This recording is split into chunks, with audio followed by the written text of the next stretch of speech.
자, 안녕하십니까. 이건의 시사발견입니다.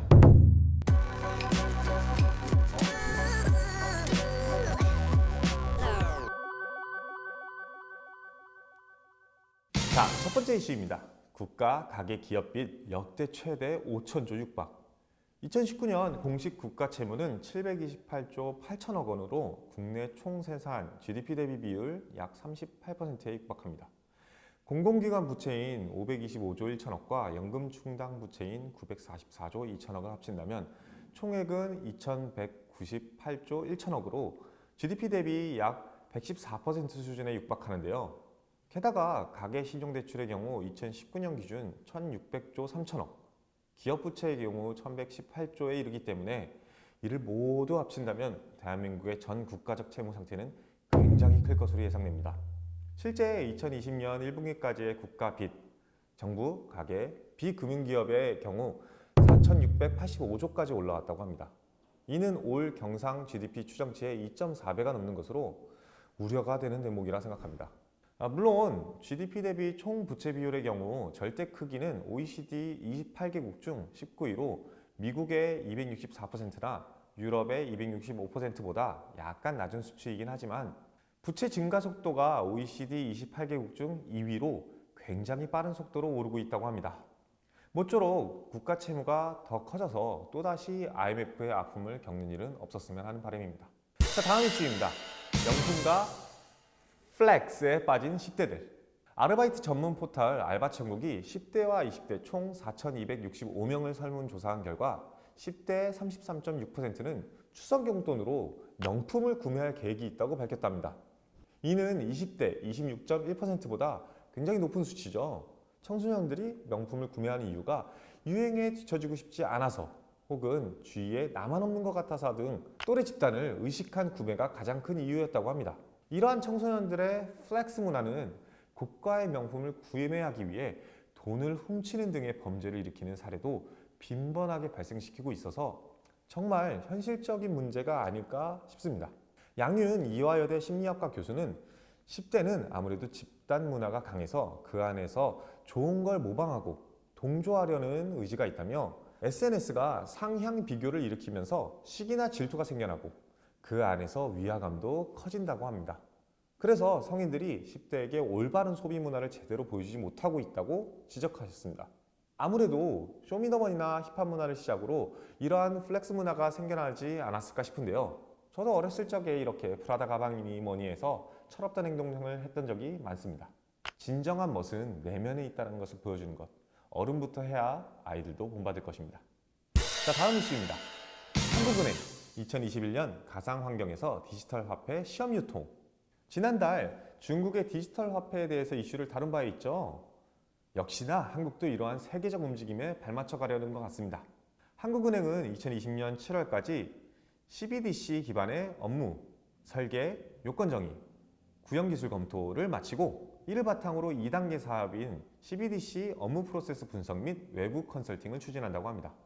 CBDC는 센트럴뱅크 디지털 커런시의 약자로 중앙은행 디지털 화폐라고 직역이 가능합니다. 이 2단계는 시스템 아키텍처 설치라든지 구축 사업 실행 계획 수립이라든지 하는 것들 같은 세부적인 절차가 이루어지는데요. 이번 컨설팅 사업의 목표는 2021년까지 CBDC 시험 체계 구축 사업의 실행 계획을 마련한다는 것입니다. 시험 체계는 하느니 CBDC 발행, 환수 관련 업무를 담당하고 유통은 은행 등과 같은 민간기관이 맡는다고 합니다. 이러한 협업 방식으로 운영되고 설계가 된다고 한다면 실제로 디지털 화폐가 우리 눈앞에 다가오고 있다는 현실이 보이는데요.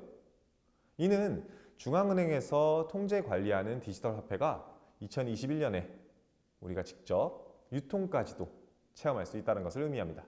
저는 실제로 이것을 사용해보고 싶기도 하고 앞으로 또 이 사회에 어떤 변화가 찾아올지 정말로 기대가 되는데요. 앞으로 대한민국의 변화 한번 지켜보시죠. 자, 다음 이슈입니다. 늘어나는 전기차, 충전 인프라 확충은 느릿. 전기차 충전 인프라 확충 속도가 전기차 보급 속도보다 느려서 친환경차의 전환기에 걸림돌이 될 수 있다는 분석이 나왔다고 합니다. 한국자동차연구원에 따르면 전기차 100대당 개인 공용 충전 기수는 2017년 말 59.7기까지 늘어난 뒤 2020년 8월 기준 50.1기까지 지속해서 감소했다고 합니다. 이는 주요 국가들의 평균 100대당 충전 기수 150기 이상에서 현저히 못 미치는 수치로 우리나라는 충전시설 부족 국가로 분류하는 것이 가능할 정도입니다. 충전시설 부족으로 운전자 간 마찰도 빈번해서 서울시에 접수된 전기차 충전 방해와 관련된 민원은 2020년 상반기 228건으로 정년 동기 대비 49%나 증가했다고 합니다. 물론 대책이 아예 없는 것은 아닙니다. 우리나라는 친환경 자동차법에 따라 500세대 이상의 아파트에 주차하면 200개당 1기의 전기차 충전소의 설치를 의무화했습니다. 하지만 이걸로는 턱없이 부족하다는 현실이 체감되는 현재입니다.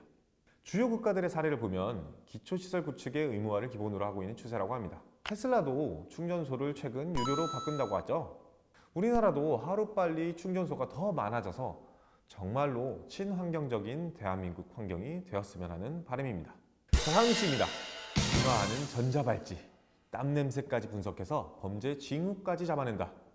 정부가 중범죄자에게 채우는 전자발찌를 업그레이드한다 합니다.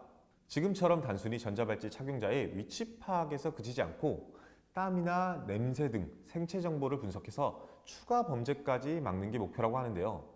정부는 이를 위해 차세대 지능형 반도체 기술 개발 사업에 전자발찌 관련 시스템 반도체 기술 개발을 포함했다고 합니다.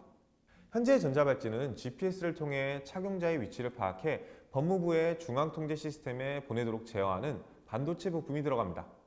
그래서 지금은 4세대 통신 기반의 일체형 부착 장치인 5세대 전자발찌입니다. 연구진의 목표는 5G, 즉 5세대 통신 기반의 7세대 전자발찌를 개발하는 게 목표입니다. 이러한 7세대 전자발찌가 개발되면 착용자의 위치 정보를 더 정확하게 파악할 수 있고 문제가 발생했을 때 중앙통제 시스템에 신호가 전달되는 시간도 단축된다고 합니다. 무엇보다 큰 차이점은 착용자의 생체 정보를 분석해서 추가 범죄의 징후까지도 알 수 있다는 것입니다. 땀 냄새라든지 아니면 피부에 배출물 같은 것들을 확인하면 착용자의 협조 없이도 음주, 약물 검사를 원격으로 수시로 진행할 수 있게 된다고 하는데요. 즉, 현재 전자발찌로도 추가 범죄에 대한 걱정이 많았던 현실에서 완전한 감시 체계가 구축될 수 있다는 것을 의미합니다. 사실 범죄의 예방 측면에서는 정말 기쁜 소식이 아닐 수 없습니다. 하지만 범죄자들의 재사회화에 대해서 조금은 우려가 되는 것도 없지 않아 있습니다. 모쪼록 안전하고 모두가 안심할 수 있는 대한민국이 되었으면 하는 바람입니다. 자, 지금까지 이달의 이슈를 모아 살펴봤는데요. 다음 달에도 알차고 좋은 정보로 찾아뵙는 이건희 되겠습니다. 감사합니다.